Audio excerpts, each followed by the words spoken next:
Bonsoir tout le monde, est-ce que vous êtes chaud ce soir? Je suis en compagnie de... Gilles Stella Et de... Jérémy Morvan. Tu l'as très bien fait. Et on est là pour vous parler du 10e épisode de Chroma, mais avant, on vous a promis quelque chose au dernier commentaire audio qu'on va faire tout de suite. Jérémy, comment s'appelle ce film dont on parlait? The Pervert's Guide to Ideology. The Pervert's Guide to Ideology. Et c'est réalisé par... Slavoj Zizek. Faux. Ah non, et c'est réalisé par Sophie Fiennes. Je sais pas comment on dit ce nom, en fait, comme Ralph. Comme Ralph Fiennes, c'est Fiennes. Moi j'ai toujours dit Fiennes. Fiennes, mais peut-être je me trompe. C'est Sophie Fiennes, et donc ça met en scène un philosophe, c'est ça? Un psychologue. Non, psychologue. Un psychologue, pardon. Qui s'appelle Slavoj. Philosophe, il y a écrit ici. Ah, peut-être philosophe aussi, mais il est psychologue aussi. On va dire psychosophe, voilà. Donc il s'appelle Slavoj Zizek. Je suis désolé si j'écorche complètement son nom, Z-I-Z-E-K. Vous pouvez aller voir ça, c'est vachement bien. Et donc il vous parlera de They Live, il vous parlera globalement d'idéologie dans le cinéma et de They Live, et il va vous apprendre je vais pas vous le dire, je vais pas vous spoiler ses propos. Vous pouvez regarder ça. Mais il a une façon très intéressante de se mettre en scène, souvent dans les lieux du film et tout, c'est assez cool. Dans les films carrément. Et il est sympathique en plus. Et c'est disponible sur Netflix, je crois. Donc si vous avez Netflix, vous pouvez le regarder. Je ne pense pas. Je suis En pas tout cas, sûr, pas en hein. France. Ah ouais. C'était sur le Netflix ricain il y a quelques années, mais je pense que ça n'existe plus. C'est ça. Moi, c'est là que je l'avais vu, genre il y a 5-6 ans. Non, pas n'importe quoi, je raconte il y a 1 an, il y a 2 ans. Je pense plus Non, longtemps que ça, plus. carrément. Plus longtemps que ça? Ouais, ça le fait il y a 3 ans, je pense. D'accord. Ok, On va en tout cas, partir, regardez du ça, coup, c'est vachement sur, cool. Donc on commence. Il faut faire un décompte, Gilles, sinon ça compte Ouais, pas. on va partir sur l'épisode 10, du coup. Sur Gremlins. 5, 4, 4, 3, 2, 1, go. top. Du vieux français, la légende dit ceci. Une grosse intro. Hein. Ah, On a une mis grosse intro. Beaucoup de temps à tourner, qu'on a tourné dans le sud de la France. Ouais. Comment ça s'appelle? Alors c'est dans le Luberon, c'est le Colorado provençal provençal. de Lustrel. Tout à fait. De Rustrel. Rustrel. Rustrel, pardon. Qui est un endroit fantastique où t'as l'impression d'être dans le Colorado. Dans le Colorado. Et c'est très chouette. Alors notre rêve, ça aurait été de tourner cette séquence à Flagstaff, Arizona, pour la blague, mais là ça faisait vraiment cher pour une intro.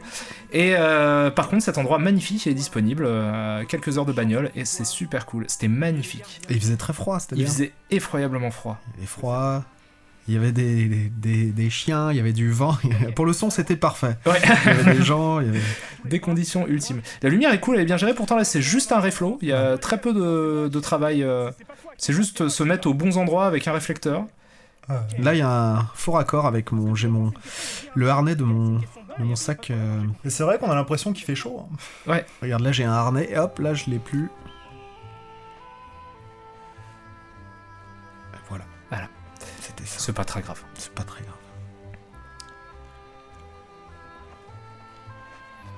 Et ça tâche. Ah oui, parce que du coup, en fait, c'est des dégueulasse. anciennes mines d'ocre, je crois. Et du coup, c'est une terre extrêmement rouge. Qui te rend tous les vêtements extrêmement rouges quand tu fais la connerie de t'allonger dessus en fait. Et le retour de Gilles Police, comme on l'appelle. Oui, nous on l'appelle Gilles Police. Un personnage qui est très cher à nos cœurs. J'avais envie de l'introduire de façon un peu épique comme ça. Je trouve que c'est très bien. Ouais, ça marche bien. Là, normalement, t'as compris que c'est lui, mais on fait durer quand même un petit peu. On a gêné plein de gens, je pense, à hurler comme ça dans ce magnifique endroit aussi. Ouais, oui, bah après, on avait des autorisations de tournage, Oui. ça va. Hein. Ils ont été très gentils d'ailleurs, toute l'équipe du Colorado Ouais, provençal. Tout le monde a été très gentil. Vos papiers, s'il vous plaît. Sérieusement? La première fois qu'on a fait des faux papiers pour qu'on a... Ouais, on a... C'était en 2017. Mais pas la dernière. Qu'est-ce qui se passe? Et oui, pas la dernière. C'est fait par Nico, notre accessoiriste. Fais voir.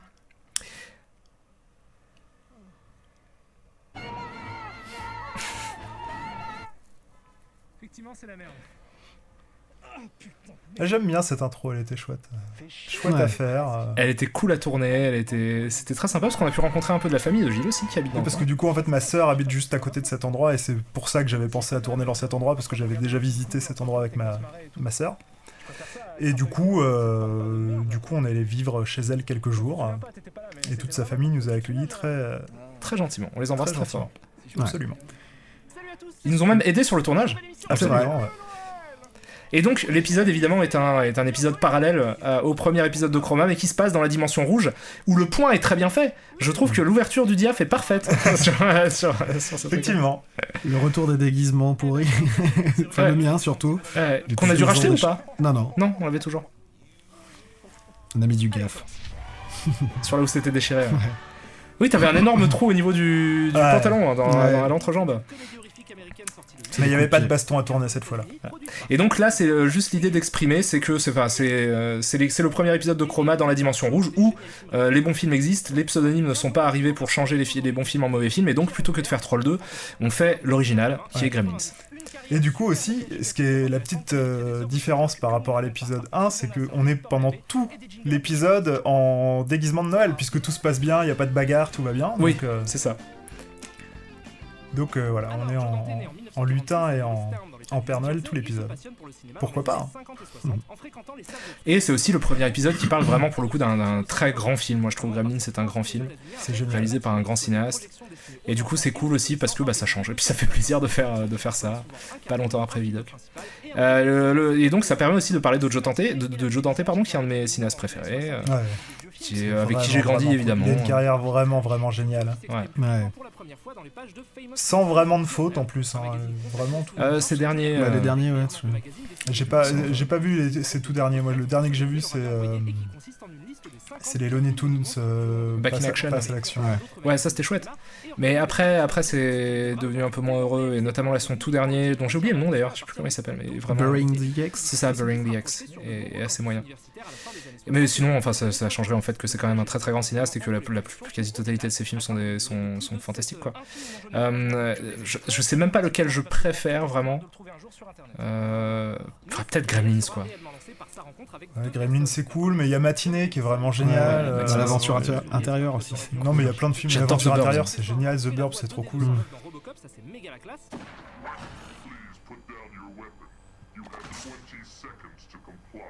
Et le second est Roger Corman, lui aussi producteur. Roger Corman qui a une importance aussi dans le scénar de Chroma. Qui va revenir. C'est vrai. C'est un modèle quand même qui est très Merci. intéressant. Désolé, à tes souhaits. C'est un modèle qui est quand même super intéressant, ce qu'a essayé de créer Corman. Après, il y a le côté, évidemment, c'est des films d'exploitation, et puis lui, ce qu'il voulait, c'était il met des nichons, et puis ça, c'est un petit peu évidemment que c'est censé faire de l'argent et tout, mais ça a quand même donné... là, ça suffit. C'est ça. Mais ça a quand même donné la possibilité à plein de réalisateurs très intéressants de s'exprimer, ça c'est quand même vraiment super. Et parfois, j'espère vraiment un retour au cinéma de genre, mais qui soit pas... comme on a avec A24 où c'est super, mais il y a quand même un truc un peu Sundance, quoi. Mais j'aimerais bien un retour vraiment au film complètement décomplexé j'allais dire c'est pas de cette époque-là, mais vraiment de Corman, quoi, des studios. Cette façon de récupérer des gens à la sortie d'école, mais des gens qui kiffent le cinéma vraiment, et de leur donner un budget petit, mais qui leur permet de faire à peu près quelque chose. Je sais que c'est pas cool parce que je pense que c'est des conditions de travail qui sont pas super cool pour plein de gens, et je sais pas comment traiter les techniciens par exemple, mais je sais que ça a donné quand même des films vraiment intéressants, quoi. Ouais, et puis ça a mis dans la lumière plein de gens très intéressants aussi, quoi. Piranha, qui pour un budget de 770 000 $ en rapporte 16 millions, permettra à Joe Dante de poursuivre sa carrière avec le très sympathique Hurlement, un film de loup-garou que j'aime beaucoup aussi. Ah ouais, c'est chouette. J'aime beaucoup la fin de Hurlement. Je sais pas si j'en parle. Non, je crois pas. J'aime beaucoup la fin de Hurlement. qui lui proposera de se lancer sur Gremlins. Et donc oui, Spielberg arrive, donc existe dans cet univers, donc Ah on ouais, n'hésite je pas à suis faire très des fan de références. Spielberg. Parce que tu aimes Jurassic Park. Absolument. Que tu connais dans cet univers-là. Qui obtiendra des critiques mitigées, La Loose, un succès correct au box-office mais plutôt décevant par rapport à ce que les studios espéraient gagner. Alors la quatrième dimension, le film, oui, mais ouais. T'as raison. Voilà. J'ai pas peur de dire les choses.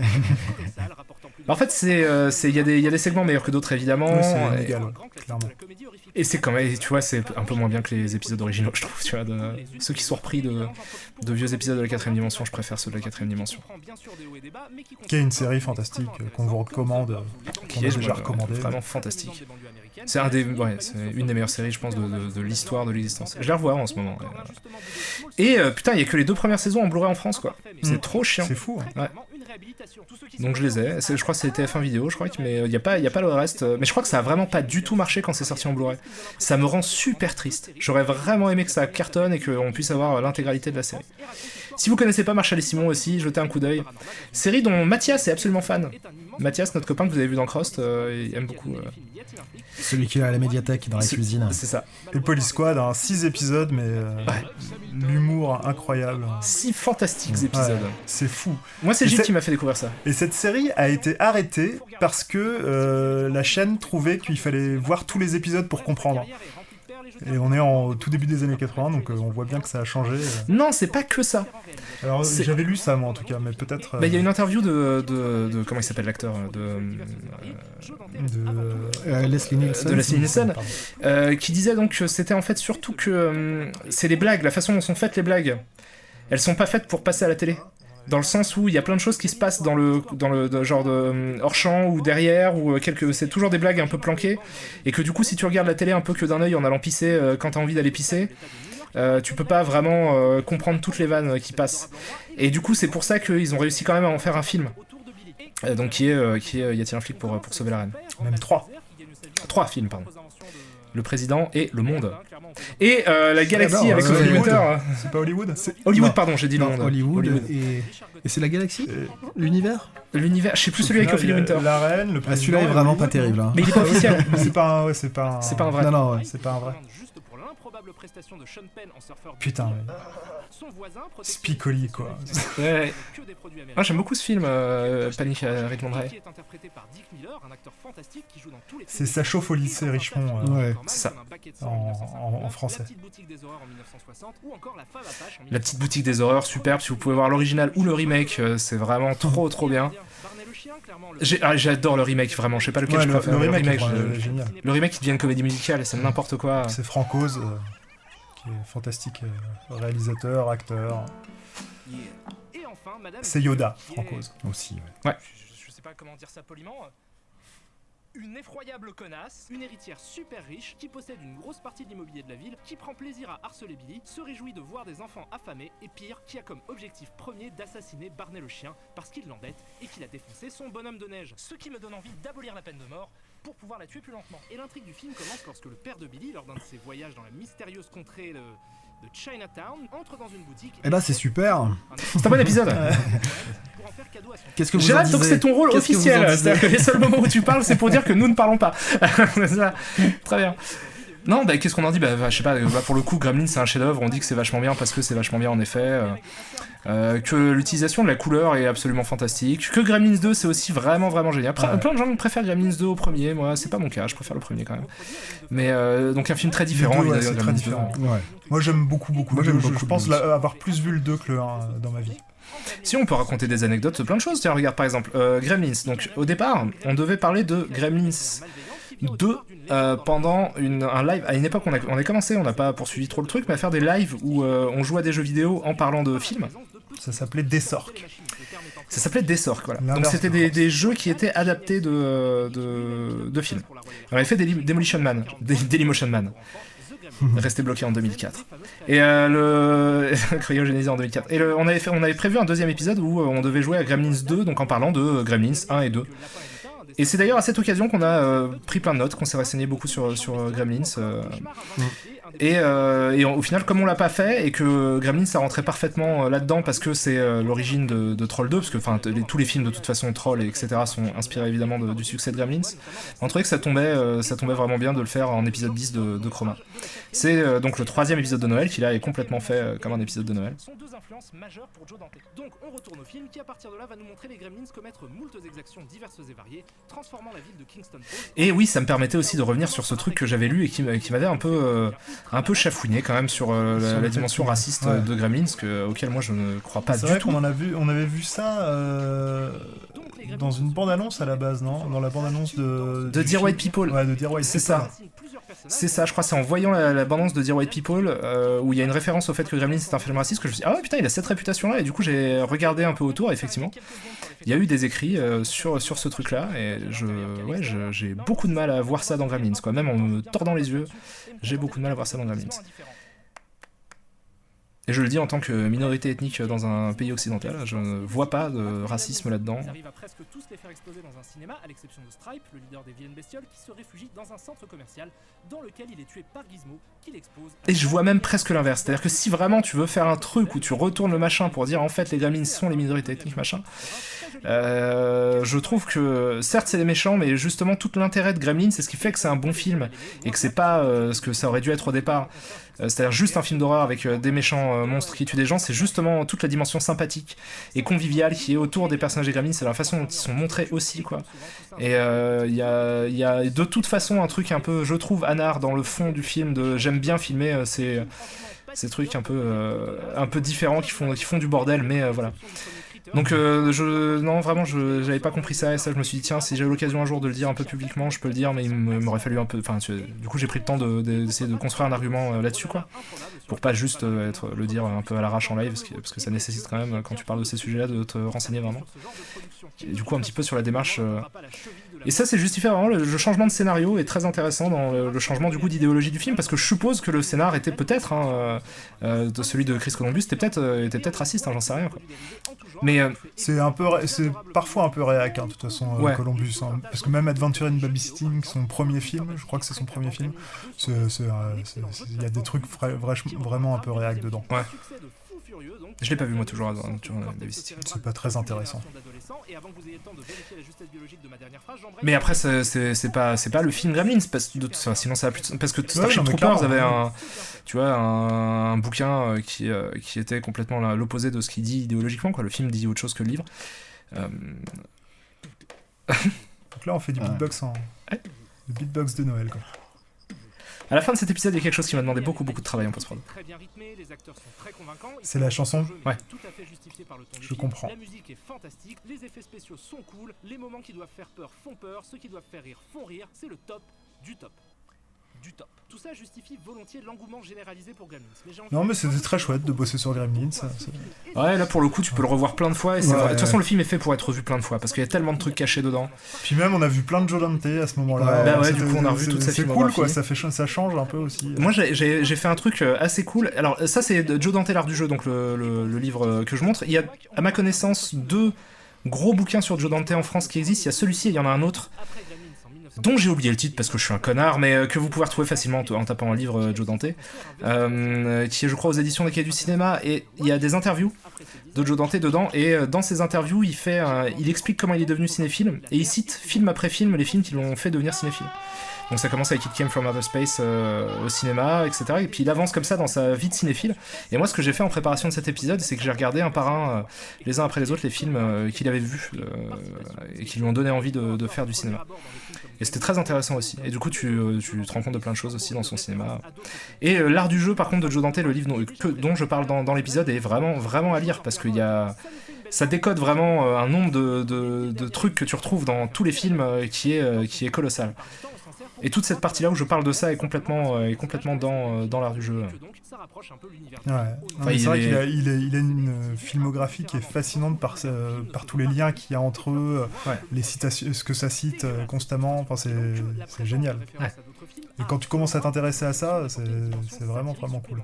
En mettant en parallèle les films en question avec la vie des personnages de Gremlins pour en souligner l'artificialité. Les 2 plus importantes références étant celle faite à La vie est belle de Frank Capra. Et ces 2 trucs annoncent aussi un des gros trucs des 3 derniers épisodes en fait. À partir de cet épisode-là, il y a un des gros cœurs de l'émission, quoi, une des thèses les plus importantes, qui est que tous les films sont liés et qu'ils existent tous les uns par rapport aux autres. Que le cinéma peut pas être découpé comme on l'entend. Voilà. Donc là, du fait qu'il s'inspire de toutes ces influences, son film serait pas le même, et par conséquent Gremlins, c'est aussi la somme de tous les films qui ont pu inspirer Joe Dante. Et voilà, tous les films de Joe Dante. Vous avez très bien compris où je veux en venir, mais c'est quelque chose d'extrêmement intéressant, et puis ça fait partie de ces réalisateurs cinéphiles, et le principe du réalisateur cinéphile est quelque chose que j'aime bien, parce que peut-être mon amour pour Tarantino ou Scorsese, tu vois, des mecs qui connaissent vraiment grave le cinéma. Des gens qui détestent la citation au cinéma, mais moi c'est pas quelque chose qui me dérange quand c'est réapproprié. Après ça peut devenir un gimmick effectivement un peu racoleur, quoi, parce que ça peut être le clin d'œil complice un peu nul, et parfois c'est vrai que ça fait un peu c'est un peu naze. Mais pas chez des gens, je trouve, qui aiment vraiment les films qui référencent, quoi. C'est vrai que...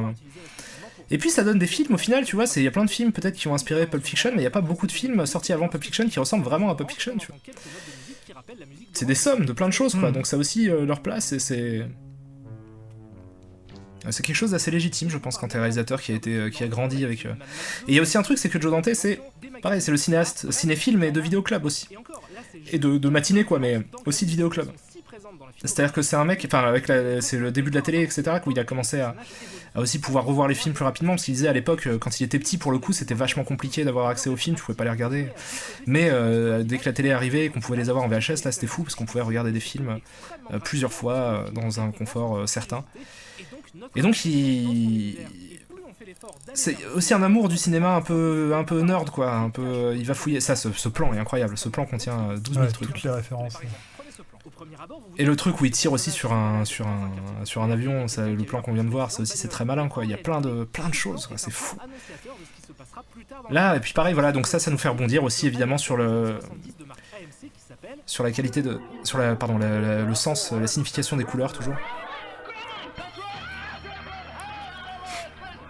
Tu rigoles de mes sous-titres ? Ils sont bien. Ouais, c'est malin. Elle est éclairée par un néon vert qui est la couleur des Gremlins sur un fond rouge qui renvoie au chaos qu'ils vont déclencher dans la ville. Bref, voilà, c'est pour ça que j'aime Gremlins, parce que c'est un film... Et j'adore ça, en fait. Et c'est pour ça que notre émission ressemble à ça, c'est-à-dire qu'il y a... Comme pour Fincher, quoi, ces réalisateurs extrêmement précis qui ont vraiment... Il y a une dimension super ludique, quoi, super je m'amuse avec les spectateurs, et puis tiens, peut-être ils vont trouver ça, mais peut-être ils vont pas trouver ça, mais en même temps, s'ils trouvent pas ça, c'est un peu drôle, parce que... Et il y a tout ce jeu-là, en fait, est vraiment cool, quoi. C'est vrai qu'il se fait pas tant que ça finalement, quoi. Mais et puis ça récompense le spectateur qui revoit les films aussi. Il y a un truc qui est très gratifiant aussi de comprendre tous ces codes. Tu rentres en connexion un peu avec le réel. C'est une autre forme d'exigence que celle dont je parlais pour Piège à Hong Kong, où c'est vraiment de l'exigence formelle de comprendre les mouvements. C'est un truc de... les petits questionnaires de es-tu cinéphile, à quel point l'es-tu. Tu vois, c'est vraiment cool, quoi. Alors je tiens à dire aussi, tiens j'en profite, là il y a des images du Temple Maudit, que j'adore le Temple Maudit. Et que c'est pas le cas de tout le monde, c'est quand même le Indiana Jones je pense qui plaît le moins. Non, à part le dernier. Oui, le dernier, le quoi, lequel non, c'est très bien, il y avait Sean Connery. Non, le deuxième Indiana Jones a une sale réputation quand même, surtout à cause de Kate. Mais il est aussi considéré comme un film extrêmement sexiste, ce qu'il est un peu aussi. Parce qu'il montre la femme, oui, très certainement. Mais il y avait un truc, je crois que Spielberg et Lucas avaient tous les deux eu des problèmes sentimentaux pendant la production du film, je crois. Donc je pense qu'il y a aussi une volonté de bâcher un peu les femmes dans ce film. Mais après, le film en lui-même est vraiment chouette, hein. Moi, j'aime bien. Moi aussi. Ah ouais, je le trouve vraiment bien.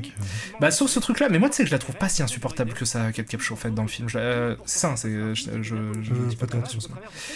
Mais c'est la femme de Spielberg. C'était pas la femme de Spielberg au moment où ils se sont rencontrés là, je crois. Ah, ils se sont rencontrés là, d'accord. Ouais. Mais c'est pas... Alors je suis désolé si je me suis trompé sur son nom, parce que j'ai un vieux doute, donc c'est tout à fait possible. Je l'ai vu dans très peu de films. Mais je la trouve pas si insupportable que ça, et moi je l'ai regardé plein de fois quand j'étais petit en fait, ce film-là. Parce que c'est vrai que quand on regarde à côté les mines... Enfin, comment il s'appelle La mine du roi Salomon. Ah, les mines du roi Salomon. Comment il s'appelle Non, c'est Sharon Stone, et comment il s'appelle le personnage Alan Quatermain. Alan Quatermain. Sharon Stone est incroyable dedans, enfin, elle est vraiment très très fatigante. Ouais. Ah ouais, et apparemment elle était alors qu'elle aussi sur était le pas tournage. connue en plus. C'est genre le film qui l'a fait connaître un peu. Ouais. Mais ouais, moi dans le Temple Maudit en tout cas, elle m'a pas. Je comprends qu'elle soit horripilante pour plein de gens, et moi je l'ai trouvée un peu rigolote en fait. J'aime vraiment bien l'ambiance du truc, le côté parc d'attractions à la fin avec les wagons, c'est vraiment. Enfin, il y a plein de trucs vraiment cool quoi. L'univers, on est en Inde, au début il saute de l'avion et tout, il y a plein de choses qui se passent quand même dans le 2. J'aime bien. Et je crois qu'on lui reproche aussi un peu son racisme au Temple Maudit. Oui, c'est fort possible. Mais après, franchement, c'est inhérent à tout le cinéma des années 80. Ouais, il y avait ce côté. Il y a ça beaucoup. Il y a ça beaucoup aux États-Unis. Enfin, c'est pas du tout pour dire que c'est bien, hein, mais c'est juste ça fait partie de l'air du temps aussi, quoi. dans un feu d'artifice de pop culture. Ouais. Mais moi je sais que quand j'étais petit, pour le coup j'avais pas vu ça. Alors j'y ai pas réfléchi récemment, peut-être qu'effectivement il y a des trucs chelous dans le Temple Maudit, mais moi à l'époque ça m'était passé au-dessus de la tête. Et j'avais trouvé ça vraiment cool, et donc c'est peut-être le Indiana Jones que j'ai le plus vu. Des 3. Moi, je crois que 3. mon préféré quand j'étais petit, c'était le 3. Peut-être aussi. Ah, le 3 était super aussi. Mais le premier est génial. Non, mais de toute façon, c'est c'est des très bons films. Et le 4, quand il est sorti, ça a été horrible. On allait le voir avec Gilles. Ouais, on était au Max Linder. Absolument, c'était horrible. C'était une horrible sensation. Ouais. On est sorti, on allait manger des glaces en repensant à notre enfance perdue. C'était horrible. Il est défendu maintenant ce film, il y a des gens qui reviennent dessus. Moi j'ai essayé de le revoir une deuxième fois pour être sûr, et je suis sûr. Ouais, je suis sûr que c'est un film horrible. Ils font une suite là d'ailleurs, hein. Enfin il n'y a pas un truc qui est... Si, ouais, c'est prévu, ouais. Alors du coup ils arrêtent avec Shia LaBeouf de ce que j'ai compris, non il y est plus. Hein. Peut-être. C'est pas très grave. Putain. Il était insupportable. Alors, je recommande faire un film de cinéma, fantastique. un des meilleurs films de l'histoire des bouquins de cinéma, et qui est sorti en français. Et ça, c'est vraiment cool, parce que putain, pendant très longtemps, il était en anglais, et là, enfin, il est sorti en français. Ah ouais, c'est génial.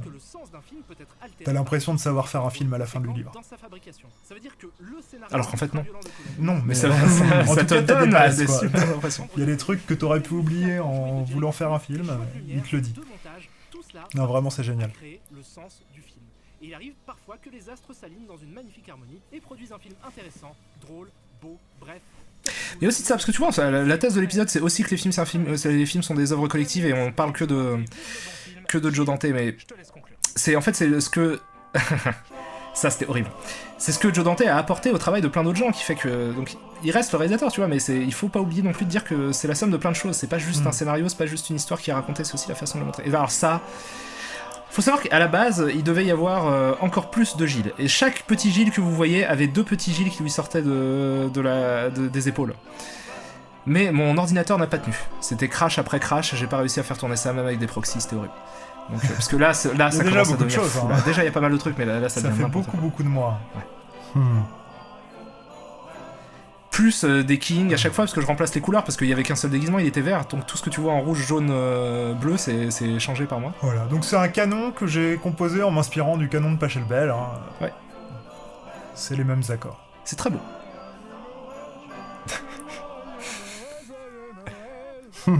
C'est génial ce retour à la réalité, avec Jérémy qui chante. Ça fait super mal. Putain, je suis Là j'aime bien les épisodes qui sont racontés par une tierce personne. De toute façon, vaut mieux qu'on rentre chez nous et on retourne à notre petit quotidien. Notre quotidien, connard. Et ma carrière de dessinateur de sphinx, t'en fais quoi? Comment je fais pour dessiner des sphinx avec une putain de main en moins? T'as déjà essayé de dessiner des sphinx avec les pieds? On dirait des... Répète ce que tu viens de dire. Notre quotidien. Le même plan, facile. Tu vois, super facile. T'en fais quoi? Comment je fais pour... Et donc on introduit la boîte qui contient donc la bobine de Archimède Kebab. Il m'a demandé mes papiers. Je crois que je sais quoi faire. Vos papiers, s'il vous plaît. Là, on était tard. On était tard. La lumière était tombée. La lumière On était en tombe super beaucoup. flip à dire putain faut qu'on se dépêche, faut qu'on se parce qu'en fait, dépêche. Là, ça commence à se voir. Quand tu tournes en plein hiver, t'as beaucoup moins d'heures de tournage. Ouais. Et ça, c'est les choses auxquelles on n'est pas toujours préparé, mais du coup, à 16h, il fait nuit, quoi. Mais c'est pas grave parce que là c'est normal qu'il fasse nuit Oui, hein, oui, non, dans mais le ça truc. marche. Et j'aime bien le truc un peu low-key. J'adore cette chanson des Writers Brothers. Elle est magnifique, ouais. Et ben voilà, c'était Gremlins. Donc super film, une bonne expérience de tournage, une bonne expérience de montage, à part la fin qui m'a rendu ouf, mais en même temps c'était cool à faire. C'était long mais cool à faire. Et voilà, donc on va se retrouver très vite pour l'épisode 11 sur Les Affranchis, et c'est bientôt la fin, ce sera l'avant-dernier. Ce sera l'avant-dernier. On vous embrasse très fort. Bisous. À bientôt. toutes.